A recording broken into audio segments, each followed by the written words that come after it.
But right now we're going to keep the show rolling. Please put your hands together for Bear Love. Give it up for Paul. Paul. These are all his friends. This is a great fucking night. How we doing, Golden? I got to move this. Hippies are a little clumsy. And I look young, but I come from a different time. I've had a beeper in my life.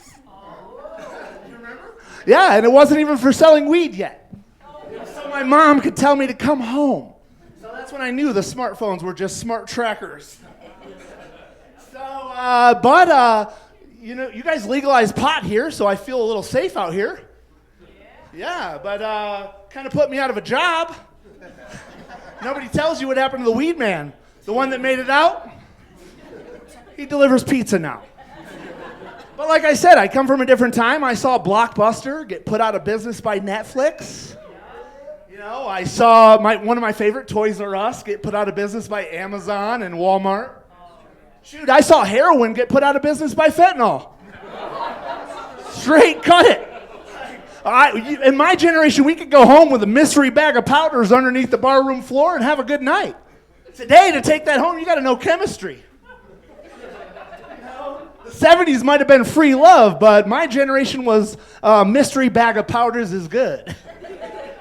So, I just started doing comedy, so you could say I'm going through a midlife. But my generation doesn't do a midlife crisis like my dad's generation. My dad, he bought a Corvette, spins in circles. Our generation doesn't have Corvette money. A midlife crisis for our generation looks like a 35-year-old should be trading recipes with the other moms at school, but instead she's getting her head shaved this weekend. Britney Spears? That's a midlife crisis that I'm seeing. I'm trying to date these girls.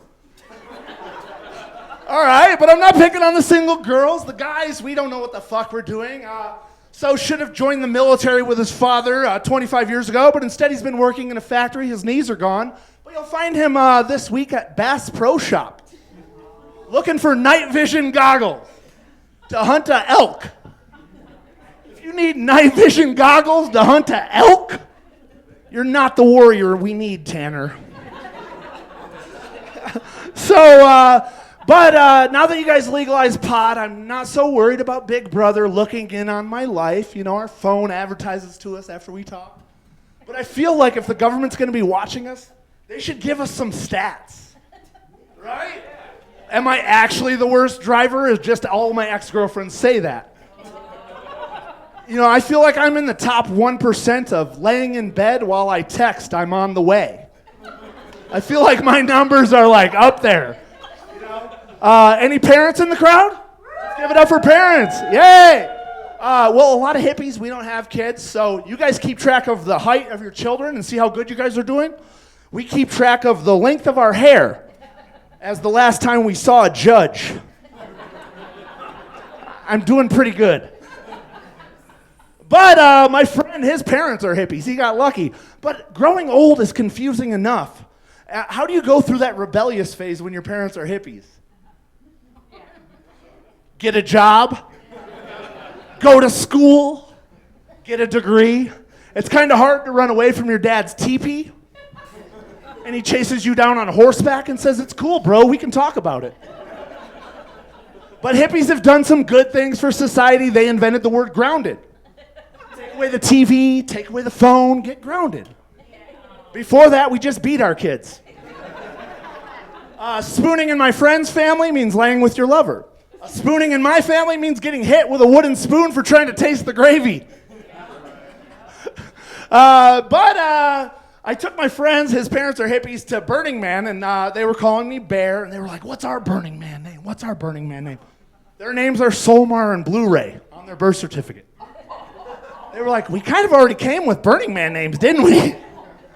And so the rest of Burning Man, they went by Bob and Sam. You go by Bob, I'll go by Sam. But like I said, you guys put me out of business when you guys legalized it. But I used to grow pot high up in the Colorado Rockies, double meaning. And the worst thing happened to us. We were at a commune up in Conifer, and the worst thing happened to us hippies. We ran out of Kool-Aid. Chiba Hut's so great, they put it on tap like it's a real drink. But have you guys ever been so stoned you thought you invented something that you didn't really? Yeah, so we had a bunch of sugar because my girlfriend shops at Costco. And we had a bunch of water. We're in the Rockies. And so we had sugar water, we had tea, but we didn't have that Kool-Aid.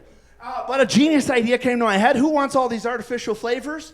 I looked in the cabinet, and my girlfriend had a bunch of tea up there. I don't drink tea because I'm Scottish and we were part of the Revolutionary War. But I made an exception, so I looked up there and I was like, all right, I got sugar water, I got tea. And so for 3 days, I'm making batches for my girlfriend. I said, you want another batch of sugar water tea, honey? I was serving it to all my friends. They probably thought there was weed in there, knowing me. But it was just celestial season, sleepy time. But for 3 days, but my family came from Texas, and your family will always keep you in check. I'm telling my cousin, I was like, yeah, I'm thinking about opening up a stand at Red Rocks. You can get the different flavors, and he goes, this is really good, Bear, but you did not invent sweet tea. You guys ready for a comedy show? Let's give it up. Let's go. All right, let's bring Paul back out. Yeah! All right, Bear.